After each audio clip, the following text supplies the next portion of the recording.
Okey, rumah ni parking memang tak ada masalah. Dalam pun kita boleh muat 2 biji kereta parking. Depan kita boleh parking lagi. Sebelah sini pun kita boleh parking. Lambat-lambat boleh parking. Nak pasang khemah kenduri pun lepas. Rumah dah siap awning, ada kipas. Kalau tengah hari panas, angin tak ada, boleh pasang kipas.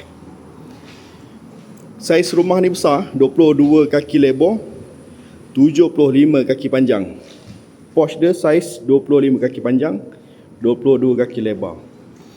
Rumah ada 3 bilik tidur, 2 bilik air. Yang ni bilik tidur pertama lah. Elektrik tak ada, meter dah cabut jadi gelap sikit. Ini ada bilik air dalam master bedroom.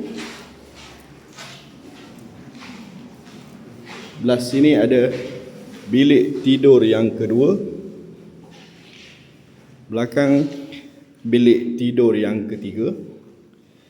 Belah sini ada satu bilik air. Bahagian dapur dah siap tabletop. Ikutkan rumah ni takat sini je, kat pintu ni je. Tapi owner dah extend ke belakang. Ada siap awning, siap jaring besi. Dan ada sikit ruang sini boleh buat store. Yang ni buat ampayan, buat dapur basah ke, letak mesin basuh ke, okey ngam. Status rumah leasehold non-bumi lot.